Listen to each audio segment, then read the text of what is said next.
I had this idea stuck in my head that maybe, just maybe, a beautiful house could fix the kind of fractures time and silence had deepened in our family. I kept telling myself it wasn't about showing off or proving a point.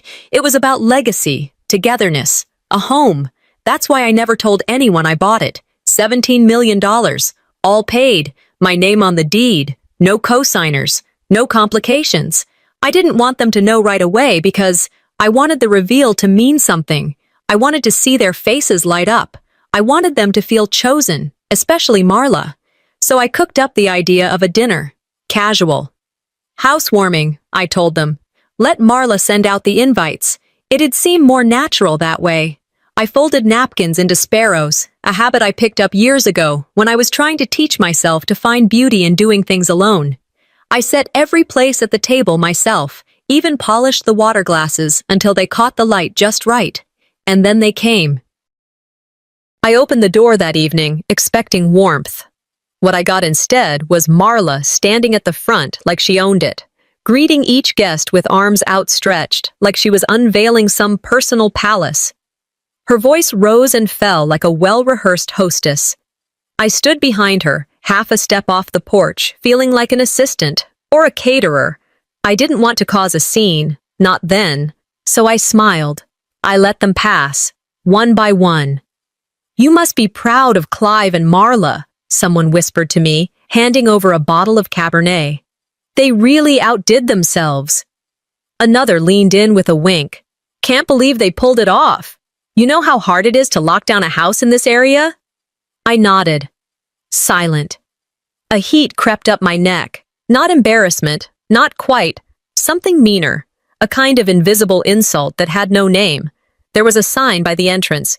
"Welcome to the Deneen's Dream." White cursive over rustic barnwood. Not mine. When I walked into the dining room, my steps faltered. The table had been set. Beautifully, yes, but not by me. My folded napkins had vanished, replaced with plain linens and placeholders scribbled with family names, except mine. I scanned the table. No card. No chair. Marla must have seen me pause because she breezed over, all saccharine and smug. "There's a chair in the kitchen, sweetie. We didn't know you were coming." She knew. She damn well knew. I walked into the kitchen, pulled out a chair from the breakfast nook, carried it in, and placed it at the far end. I sat down without a word, then reached into my pocket and took out the last folded sparrow I'd kept.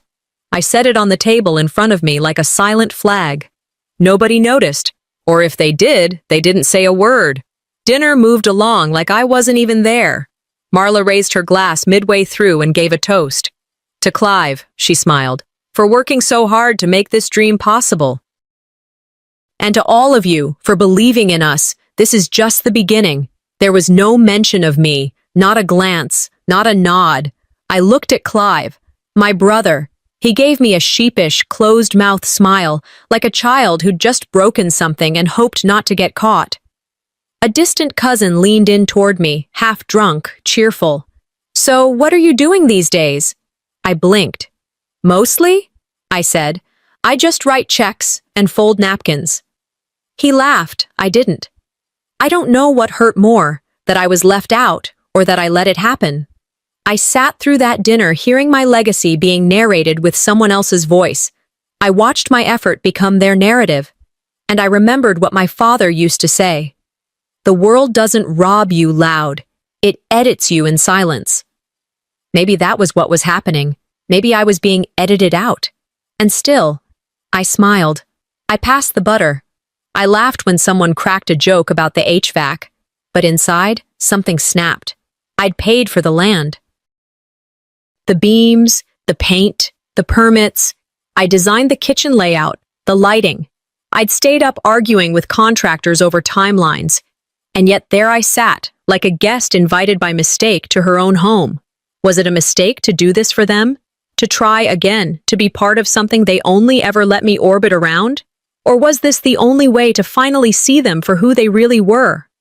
By the end of the night, Marla stood at the door, giving hugs like a politician at a town hall. "Thanks so much for coming," she told everyone. "We're so glad to start this next chapter together." I stayed behind, cleaning up plates and tossing napkins. No one asked me to. But no one stopped me either. When the lights were dimmed and the house was quiet again, I stood at the table alone. There it was, my little sparrow napkin, still sitting there, untouched, left at the edge of the table where I had placed it. I picked it up, smoothed it out, looked around at the place I built, the family I tried to give it to, and whispered, maybe I should have left my name off the deed too. The house was mine, every inch of it, from the wrought iron gate to the last coat of paint in the pantry. Bought it with my own money, clean, legal, earned. No joint accounts, no family loans, just me. I kept it quiet on purpose, not because I was hiding it, but because I wanted the reveal to feel like a gift, a warm shock. I imagined them walking in and seeing it for the first time, mouths open, eyes soft. I told myself it'd be a new start, a way to say, I still care, even if I've been forgotten. So I let Marla send the invites, told her to say it was a housewarming dinner. Nothing formal. I folded napkins into sparrows that afternoon, something I did when I needed to feel like I was part of something delicate. It was my little habit. Peace made with paper. I lit the candles myself. Set the table with care. 12 chairs. One for each person I wanted to believe in again. The first car pulled up around 6. Then another. And another.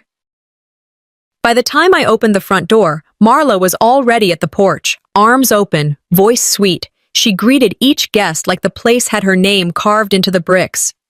I stepped back. Let her take the lead. Didn't want to cause a stir. Oh, we're so proud, someone whispered behind me. Clive and Marla really pulled it off this time. I turned.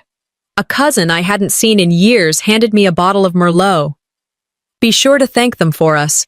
This is a dream home. I nodded. Didn't correct her.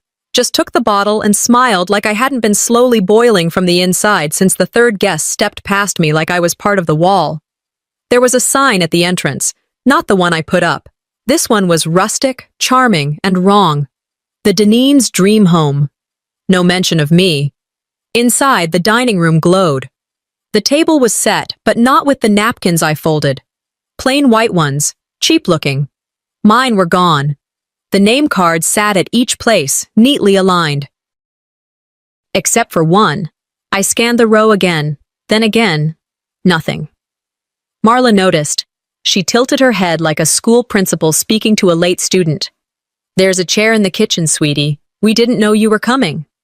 She knew. She absolutely knew.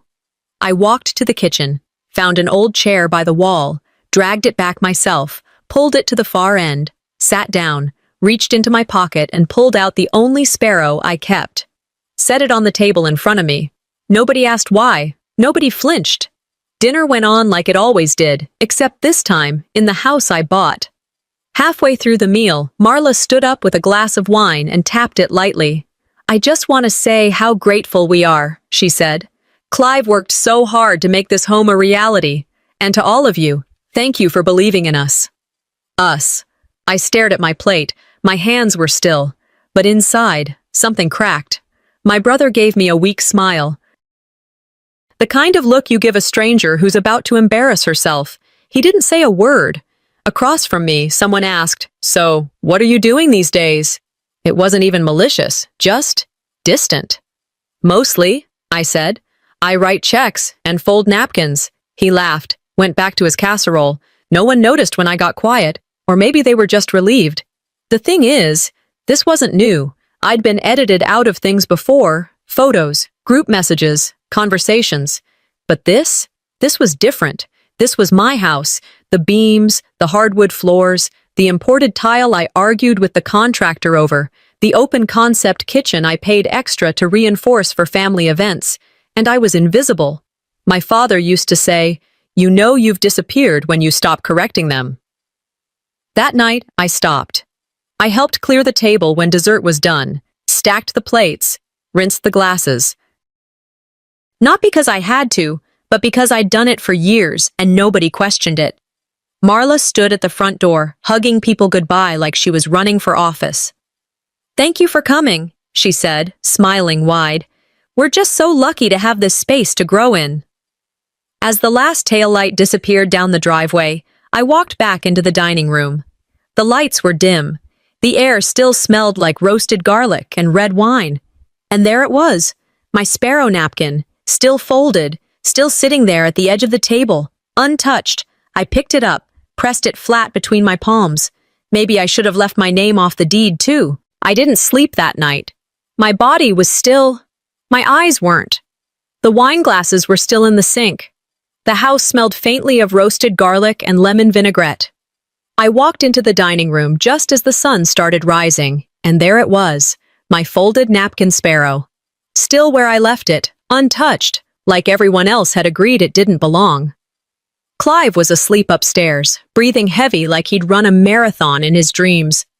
I stood in the kitchen, my fingers tracing the edges of the counter I picked out myself. I kept thinking, maybe I overreacted. Maybe they didn't mean it like that. But the way Marla smiled, the way everyone assumed, it wasn't nothing. I opened the bottom drawer. I kept the original blueprints there. At least, I thought I did. What I pulled out wasn't mine. New diagrams, different layout. My name was missing. In bold letters on the top corner, it said, Primary Suite, Clive Marla. My office? Gone. Replaced with Craft Room, Family Use. Red ink comments filled the margins. Move wall back for openness. Brighter for hosting events. Dining flow better this way.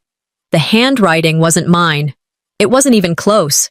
I stared at the sheet like it was a betrayal written in architectural shorthand. I called the designer. When did these changes happen?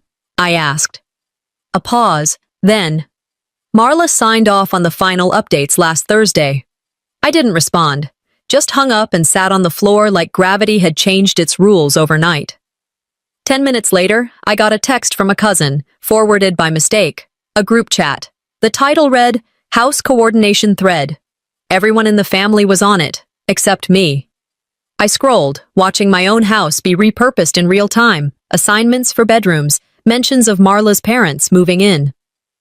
Clive's side needs priority, it's only fair, someone wrote. One message stood out. Should we convert her room once she's out? They didn't even say my name, just her. There's a special kind of hurt in being erased so efficiently that even the people doing it forget you were there to begin with. I set the phone down, looked at the house. At the beams I paid extra to reinforce. The custom shelves. The stone I fought to get sealed right. And now this. Being squeezed out one decision at a time. Maybe they never really believed I bought it. Maybe they thought it was Clive's money, or some kind of group investment, a shared resource, a family project. I thought back to what Darla told me months ago when I was filing the deed. Use a trust, just in case, even with family. At the time, I thought she was being cautious. Now, I thought she was being prophetic. I got up, walked to the office, turned on the printer, and began pulling every thread I could find. Original floor plans, emails, texts, scanned receipts. I created a new folder on my desktop. Label, Evidence. I knew better than to blow up now. I knew better than to scream. But I also knew better than to stay quiet. I sat back, hands on my lap, staring at the screen. If I say something now, I whispered, I'll be the dramatic one. If I don't say anything, I'm their silent permission. I started an email draft to the designer. Subject, Design Access. Freeze. Body. Please pause all changes unless confirmed directly by me, no exceptions. I didn't hit send, just saved it. Let it sit like a loaded gun. I wasn't ready to fire yet. They wanted to take the house. Fine. Let's see what else they'd try to take. I would let them keep walking toward the edge. Let them believe they were winning. Because when you're too quick to fight, they call you emotional. But when you wait, when you gather, when you watch, you become undeniable. Later that night, after Clive fell asleep again, same heavy breath, same silence, I sat on the edge of the bed with my laptop open, one last check before turning in. New message. Subject. Let's align on shared expectations. From Marla. I stared at it for a full minute, hands still, heart steady. Then I whispered to no one but myself. I didn't open her email. Marla's subject line, "Let's align expectations," just sat there, unread, staring at me like it was waiting for my permission to twist something else in my name. I wasn't in the mood to hear her tone in my head. Not that early, not after what they'd already made clear. I wiped the counters in silence, a few crumbs left from last night. The kitchen was too quiet, like it was holding its breath. I noticed something odd. The design team wasn't in the guest wing. They were supposed to finish the shelving install today. No noise, no van outside. I called the office. The receptionist answered on the third ring. "Oh, hi, yes," she said. "Marla told us you'd pushed back walkthroughs this week. We've rescheduled for Monday." I stood there with the phone still to my ear even after the line went quiet. No words, just that old, slow heat crawling up the back of my neck again. My house, my project, her schedule. I didn't tell anyone I was heading over. Pulled up slow, parked 2 houses down. There were 4 unfamiliar cars in the drive. A white Lexus, a dark green Cadillac, and a silver SUV with out-of-state plates. I stayed low in my seat. From where I parked, I could see the front lawn, and there she was, Marla, dressed like she was hosting a brunch for state senators. Smiling, gesturing, laughing, she was leading a tour through my damn garden. Behind her were 3 women, maybe 4. One looked like her aunt, another I recognized from a church fundraiser. The rest, older, polished, the type that always have something to say but never raise their voices. Marla pointed toward the porch with the same hand she used to wave at me the first day she walked into this house. Now, she motioned like it was hers to promise. One of them laughed and said, "This would be perfect for those foundation galas you keep talking about." I gripped the steering wheel until my knuckles felt like they'd crack. I waited. 5 minutes. Then 10. Then I got out. Used the side entrance, quiet like I didn't belong in my own home. I could hear their voices echoing through the front hallway. I walked soft, slow, careful not to interrupt. I wanted to hear, to see what else had been repackaged. As I turned toward the hallway, I caught her voice, Marla again, leading them toward the room that used to be my library. "This'll be the media space. Projector on that wall, bar card over there. Jericho won't mind." That name, my name, spoken like a background character. A non-voting party to her plans. One of the women joked, "Where is she in all this, anyway?" Marla didn't hesitate. "She's not really involved in the design side of things." I didn't move, didn't breathe. They kept walking. After the group finally left, 30 minutes, maybe 40, I waited another 5 before stepping outside. Needed air. That's when I saw it, the sign, at the front gate, where the old blank one had been. Now, in elegant serif font, it read, "The Deneen's Retreat." Not my name, not even a hyphen, weatherproof, nailed down, permanent. I took a picture. Then I texted the property manager. "Who authorized the new sign install?" I asked. His reply came quick. "Per Mrs. Deneen's request, last week." So that was that. The erasure was no longer implied. It was painted. I walked back to the car. Calm for now. Sat down, pulled out my phone again. Took photos of everything. The sign, the driveway, Marla on the porch earlier. Then I opened a new folder. Project, Reclaim. I messaged Darla with one line. Need to speak, quietly. This wasn't her just being petty. This wasn't oversight. This was takeover. I looked back at the house one more time, took a long breath through my nose, and whispered to myself, "Let them build the stage. I'll control the curtain." Just as I buckled in, my phone buzzed again. Notification. Family dinner planning thread. Marla Deneen added you. I tapped it open. First message at the top. "Let's make this feel like home, for all of us." I whispered back. "Not if I burn it first." The envelope was already on the kitchen island when I walked in. Thick, off-white, no return address. Just my name in soft cursive. I didn't rush to open it. I stared at it for a few minutes while the coffee brewed, half hoping it was a thank you note or an apology for the tour.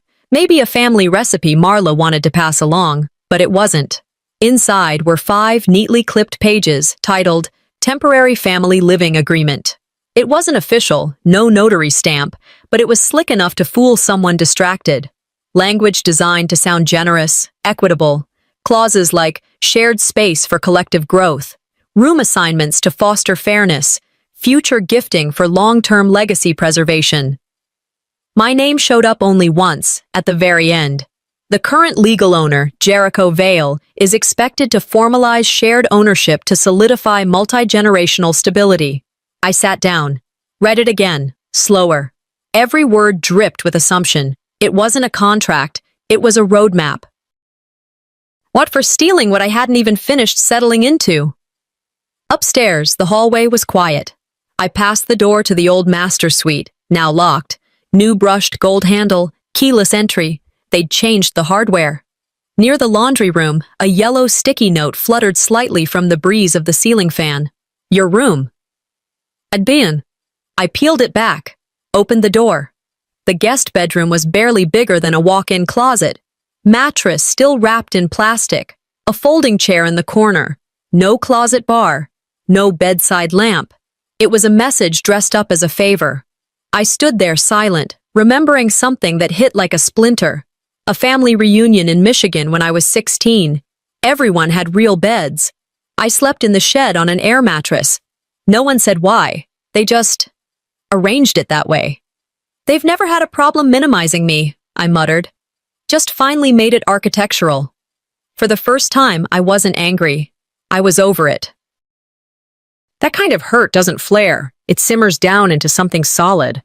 I gathered the few items I'd left in shared spaces, my tea stash from the pantry, a framed photo from the mantel, the monogrammed throw blanket I brought from my old apartment.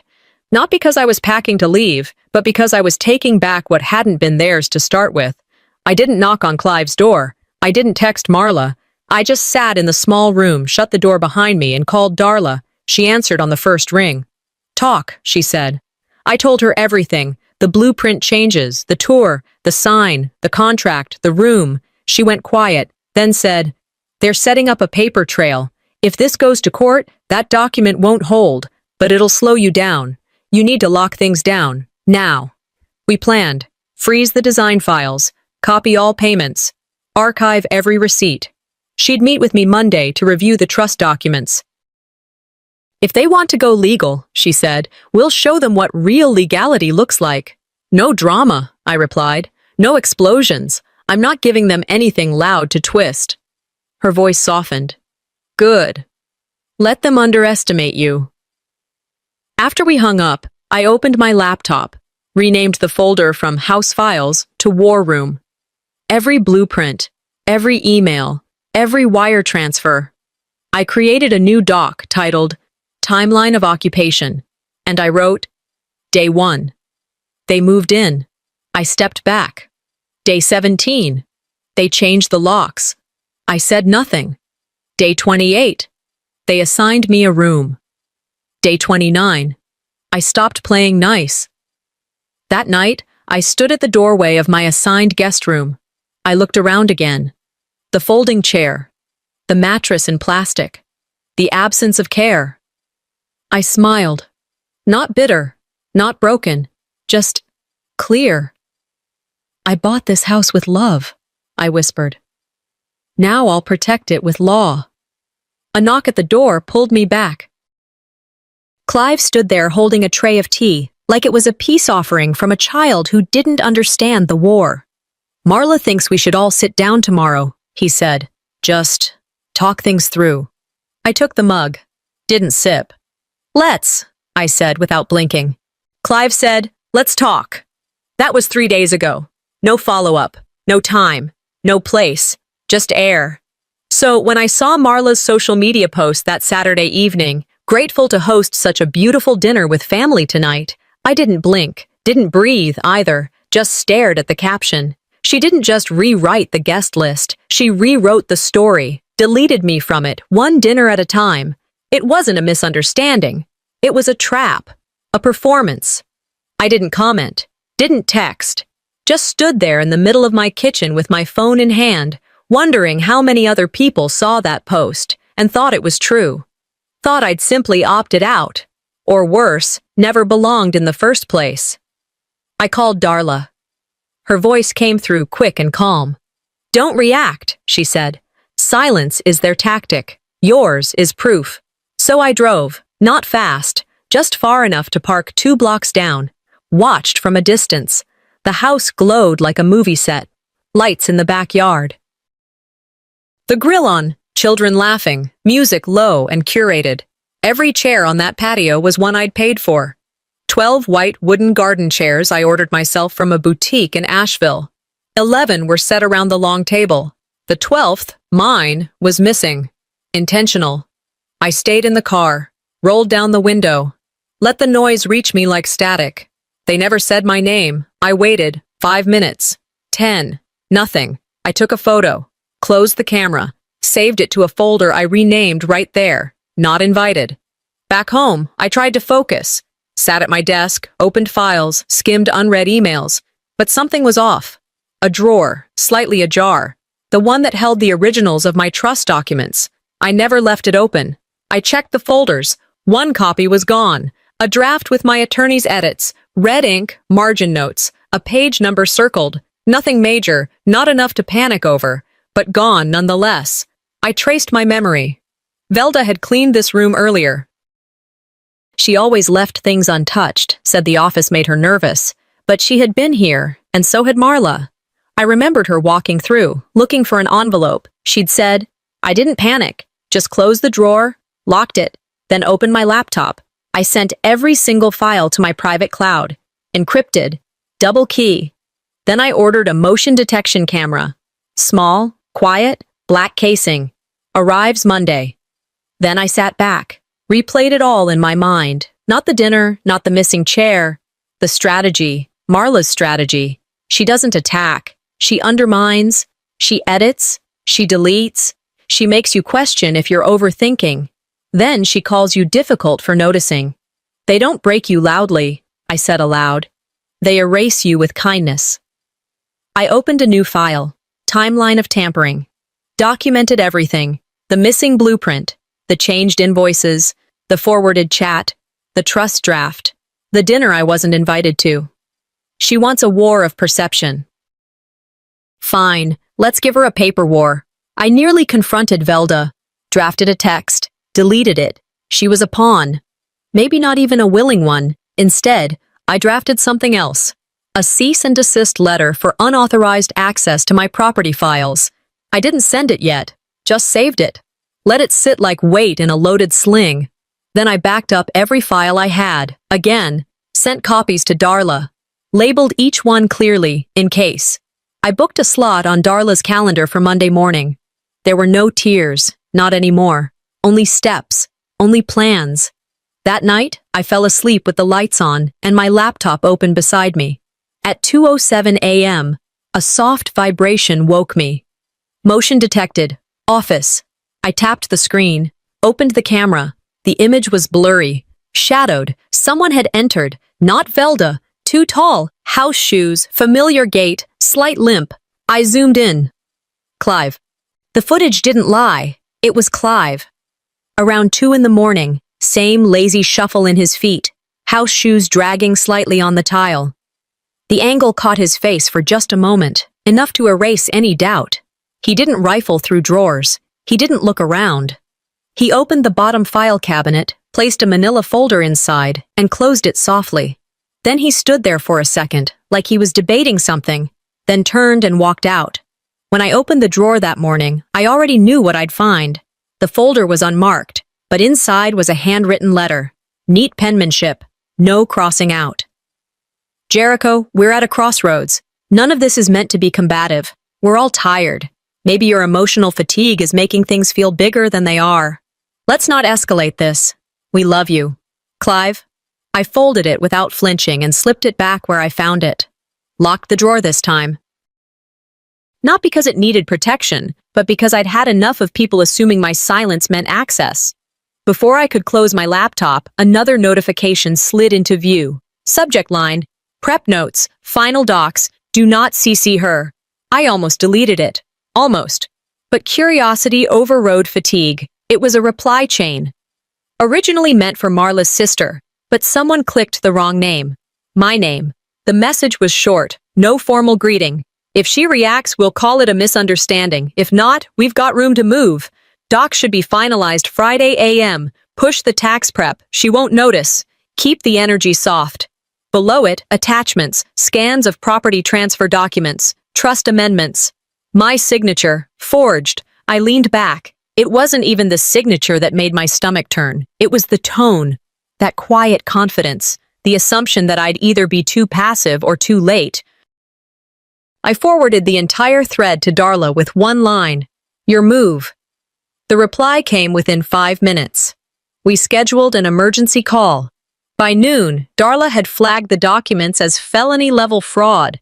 We looped in the trust attorney. He sounded confused, then cautious. "I'm sorry," he said, "but according to our system, you revoked your own access 2 weeks ago." "Did I now?" I said. Marla had used old security answers. Maybe some saved data. Whatever it was, she'd impersonated me just long enough to revoke my status, but not long enough to destroy the evidence. We froze all transactions pending verification. Every asset tied to the trust was locked down. "Silent wasn't working," Darla said. "Now we go surgical." I walked through the house after the call ended, my phone recording as I moved from room to room. Not for emotion, for documentation. Every corner, every modified shelf, every closet that had been relabeled or cleared. It hit me how long I'd let the story slide out of my hands. My dad used to say, "A man's home is his castle, unless he invites the enemy through the front gate." I think I opened every gate. With cookies in hand, I found an old voicemail from Clive buried in my inbox, dated 5 years back. He was congratulating me on the house I sold in North Carolina. "You've always been the backbone, sis. We just don't say it enough." I renamed the file, Exhibit A, Amnesia. No more waiting, no more pacing. I sat at my desk and drafted a formal legal notice. Property boundary enforcement. It outlined which rooms were now off limits, reinstated me as sole authority over any financial or design changes, reinforced that any further access outside the scope of residency would be treated as trespassing. Then I created a calendar invite, discussion on asset misrepresentation. I added Darla, added Clive, added Marla. And, because it mattered, I added Aunt Rosemary, the only elder in our family who still had a shred of neutrality left in her bones. I wrote in the body, "You've both had time to plan. I hope you've also made time to listen." I hit send. That night, while reviewing camera logs, another email pinged in. Not from Clive, not from Marla. It was Aunt Rosemary. "I'll be there," she wrote. "But you should know, Marla already called a meeting of her own. You weren't invited." I closed the laptop slowly and whispered, "Then I'll show up anyway." I didn't knock. Didn't need to. I parked across the street like any other guest, stepped out of my car holding a slim black folder labeled in gold. Property documentation. My clothes were deliberate, clean, sharp, subtle. Nothing flashy. The kind of look that made it clear I wasn't there to apologize or explain, just to correct the record. As I walked up the path, I could already hear her voice, Marla, pacing the front room like a talk show host, laughing, controlling the flow, warming the audience. I stepped through the door mid-sentence. She froze. So did everyone else. Clive stared at the floor. He knew I'd come. I scanned the room. 6 people on couches and chairs. A few cousins. Aunt Rosemary. The energy shifted when I didn't shrink. "Don't worry," I said, placing the folder on the coffee table. I brought receipts. The room didn't move. I opened the folder, one tab at a time. First, trust documentation, dated, signed, traced. Then, purchase invoices, closing costs, wire transfers, design approvals. Next, printed emails showing Marla's signature on change orders she told others I approved. Finally, I held up a printed copy of the most recent utility bill. Her name? Her email? My address? The air thinned. Clive looked like he'd swallowed gravel. A younger cousin blinked and said, "Wait, she's been switching stuff over to her name?" Marla stepped forward. "It was a clerical thing. Honestly, some default setting when we set up the power account." I slid the page toward her as she reached, then gently stopped her hand with mine. Don't touch what isn't yours. The room went still again. She didn't argue. I wasn't done. I pulled out the floor plan next. This, I said, unfolding it slowly, is what my original design looked like. Then I laid the modified version beside it, the one labeled the Deneen's Master Suite. I held up a sticky note, the one I found outside the laundry room.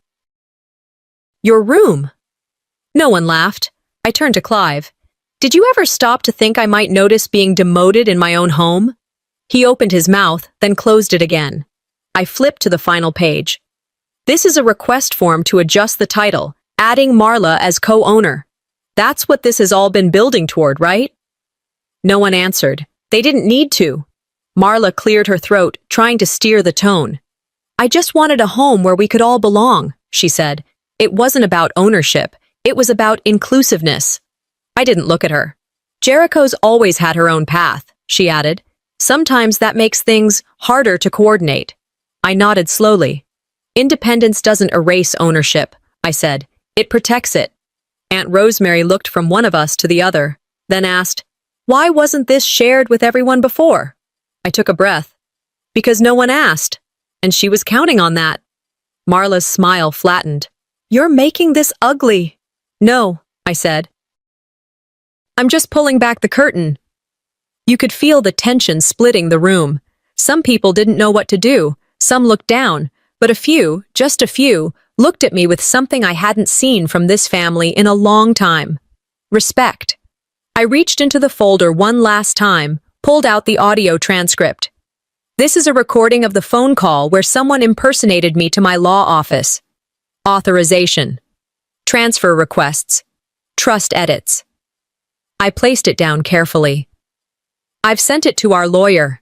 If this escalates, it's a matter for court, not cousins. I paused, let the weight of it sit for a moment. This isn't family drama. It's property fraud. Then I stood and walked.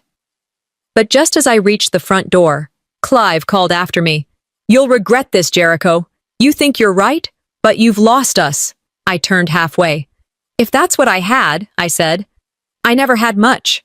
I didn't slam the door, didn't raise my voice. But as I got into my car, my phone buzzed. A message from Darla. The transcript was enough. She's going to be disbarred. The house was still. Still in the kind of way that only happens when people leave quickly, but don't plan on coming back. Toothbrushes gone. Coats missing from the rack. A few folders left out on the kitchen table like someone meant to grab them but didn't want to be seen. I stood in the hallway just inside the door. Shoes on. Keys still in my hand. I hadn't even closed the door yet. There was no noise except the low hum of the fridge. It felt like the house was holding its breath, waiting to see what I would do now that they were gone. I didn't feel triumphant, no victory lap, just an emptiness I didn't expect. My inbox was full, mostly cousins, extended family, even a few old co-workers who saw the news. Every message started the same way. I had no idea. Delete. I hope you're okay. Delete. I'm so sorry. If I'd known. Delete. Delete. Delete. I wasn't looking for sympathy. I wasn't even looking for closure. I was looking for space. For a moment to figure out what the hell I was supposed to feel. So I started with what I could control. I picked up, not the house, myself. Darla called mid-morning. Her tone was firm, clipped. The forged call triggered a full investigation. It's not just a complaint anymore, Jericho. It's criminal now. I sat at the dining table, stared at the wood grain. The same table I picked out, hoping it would hold laughter, stories, birthdays, secrets. Now it held silence. I'm not pressing charges, I told her. Let the law do what it does. I didn't say it out loud, but part of me felt like I already had everything I needed. Not revenge, not justice, just the truth. Raw, exposed, irreversible. I walked the house slowly, touched the walls, the tile, the windowsills. I remembered how long I spent picking the finish on the cabinets, the debates over backsplash color. The endless meetings with contractors who thought I'd hand the decision over to a man just because I walked in alone. Every inch of this house was built from my backbone, and all they saw was a title waiting to be shared. No one steals what you never gave them, I whispered. They just take it and hope you don't notice. An email buzzed, from an old friend. Did you see the paper? I clicked the link. Local feature. Sunday spread. Photos of the house. Exterior shots. Interior shots that only Marla would have provided. The headline read, Philanthropic Powerhouse, Marla Deneen and the New Wave of Multi-Generational Living. There was no mention of me. Marla was quoted multiple times. Phrases like, building legacy, securing generational future, designing with love. I called the editor. She answered, frazzled. We based it on the press kit she gave us. I didn't realize you were the legal owner. I am. I'll issue a correction. Make it front page. She was quiet, then said, something tells me this wasn't the first time she edited someone out. I hung up, pulled out a box from the closet, photos of my dad, Merrick. His voice echoed in my mind as clear as if he were in the room. A legacy isn't who remembers you. It's what can't be erased after you're gone. I opened my laptop, found the file I'd shelved months ago, a nonprofit I never launched, a draft plan. I renamed the foundation, the Sparrow Table, financial support for women rebuilding after betrayal, personal, legal, or financial. I started the logo with the shape of a folded napkin. Didn't cry, just created. That night, I got a message from a cousin, an image, screenshot from a shared iPad. Apparently, Marla had left it logged into her group chat. In it, Clive had typed a message. Never sent it. I knew you paid for it. I just didn't know how to stop her. That unsent message did more damage than any document, because it was real. And too late, I saved it under a folder I titled, What Silence Costs. I don't hate him, but I'll never trust him again. At the end of the day, as I was locking up the house, I saw something in the mailbox. A letter. No return address. Inside, a single line written in slanted cursive. You can erase a name from a plaque. You can't erase it from memory. I didn't need a signature. The handwriting was my mother's. The invitation came printed, not texted. Thick cream paper, gold trim. Calligraphy that tried too hard. A cousin's 25th anniversary barbecue. Family gathering, it said. Casual tone, casual lies. I stared at it for a while before deciding to go. Not to celebrate, not to stir anything up. Just to be seen. Let them feel the weight of my presence. Quiet, firm, undeniable. I arrived early, parked where everyone could see, walked in without looking around for approval. My dress was plain, clean, hair pulled back, not a trace of apology on me. Marla's voice drifted from the patio before I even made it to the backyard. She always needs to be the center of attention, she said to someone standing too close to whisper properly. Clive was by the drinks table, playing mediator with a red solo cup in hand, probably explaining how things got out of hand and could have been handled better. I didn't speak. Just walked past both of them, grabbed an iced tea, and stood where everyone could see me. That was enough. It didn't take long. A cousin I hadn't spoken to in years walked over, straight and blunt. So what's the real story with the house? I didn't blink. Everything I said was true. Everything they denied will be proven. Before he could respond, another voice piped in from behind, someone who'd clearly been reading. I saw the paper, she said. The correction. You weren't listed before, but they changed it. Put your name on it this time. Clive's smile thinned. Marla shifted, then she snapped. You love this, she said.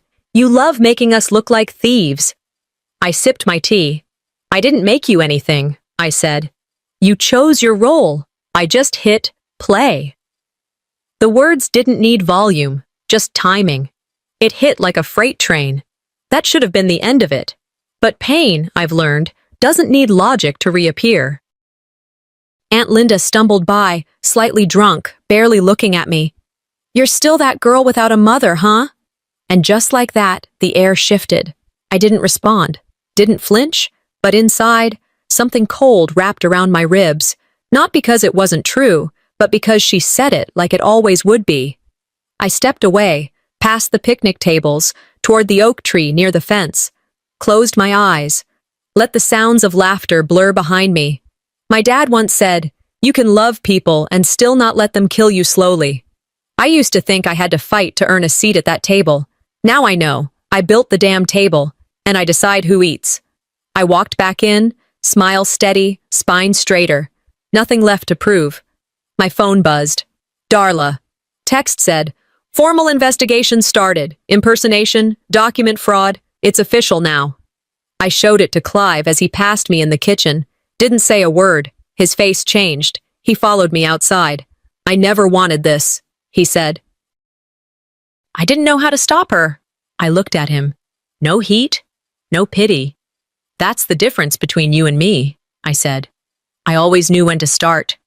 I left him standing there, joined a group near the grill, smiled for real this time. A niece tugged on my sleeve. "You're the one who built the house, right? Can I see it one day?" "You bet," I said. "It's still mine." Later that afternoon, people talked to me differently. No more soft voices or side eyes. I wasn't bitter. I was consistent, not loud, just exact. That's when the messages started. A cousin asking for legal help with a trust. Another asking about quiet ways to reclaim stolen property. One asked, "How did you know it was time to stop forgiving?" I answered honestly. When I realized they never apologized, just reset the trap. By the time I was getting ready to leave, the tension had turned into recognition. A few hugs, some awkward nods, a handful of genuine thanks. Then a girl I didn't know well approached me, mid-20s, nervous. "I work with the same lawyer Marla used," she said. Handed me a small envelope. "She's not done yet," she whispered. "You'll want to see this." I was walking through the park when it happened. Hattie, Marla's 6-year-old granddaughter, was chasing a squirrel near the bench. She looked up at me and asked with perfect innocence, "Are you still living in the room near the laundry?" Her words hit like shards.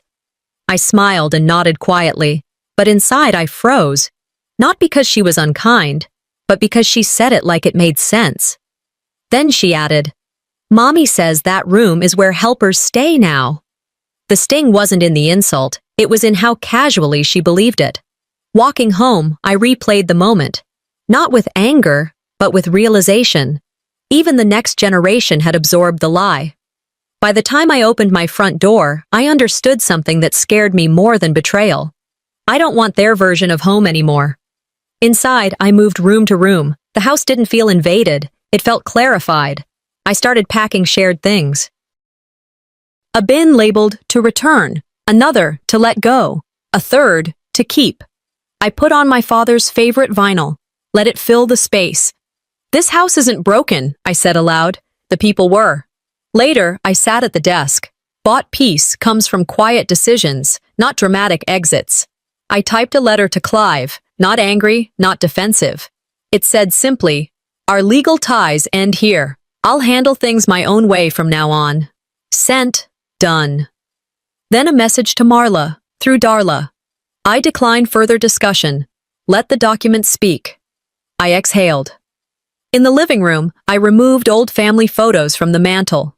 Replaced them with images from my solo trips, road trips across the Southwest, quiet mornings on mountain cabins.